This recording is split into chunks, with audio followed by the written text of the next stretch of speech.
4 দিনের ব্যবধানে একই কবরস্থান থেকে 11টি খুলি চুরি। ঘটনা মুন্সিগঞ্জের শ্রীনগরের বেজগাঁও ইউনিয়নের পূর্ব বেজগাঁও কেন্দ্রীয় কবরস্থানে। এমন খবরে প্রশ্ন উঠেছে, মাথার খুলি কেন চুরি হয়? এটা কোন ধরনের কাজে লাগে? যদিও তার সঠিক কোনো ব্যাখ্যা বা কারণ খুঁজে পাওয়া সম্ভব হয়নি, তবে শ্রীনগর সার্কেলের সহকারী পুলিশ সুপার আনিসুর রহমান জানান, ধারণা করা হচ্ছে যারা জাদুবিদ্যায় জড়িত কিংবা তন্ত্র মন্ত্রকারী তারা চুরি করে এসব খুলি কাজে লাগায়। শ্রীনগর উপজেলার চারিগাঁও জান্নাতুল ফেরদৌস কবরস্থান থেকে কবর খুঁড়ে সবশেষ 4টি কঙ্কাল চুরি হয়েছে। আরও অন্তত 12টি কবর আংশিক খুঁড়ে রেখেছে দুর্বৃত্তরা। 20 ফেব্রুয়ারি গভীর রাতে স্থানীয়রা এমন দৃশ্য দেখে পুলিশে খবর দেন। খবর পেয়ে ঘটনাস্থলে পুলিশের একটি টিম আসে।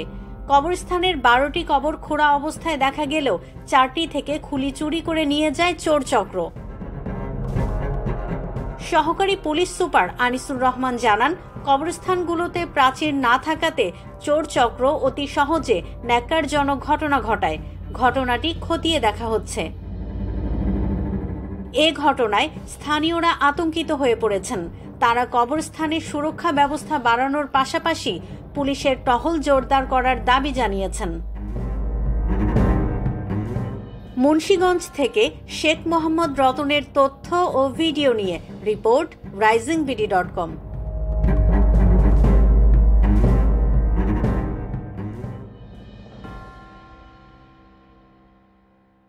কোটি মানুষের আস্থার ভালোবাসায় 11 বারের মতো দেশের 1 নম্বর রেফ্রিজারেটর ব্র্যান্ড ওয়ালটন।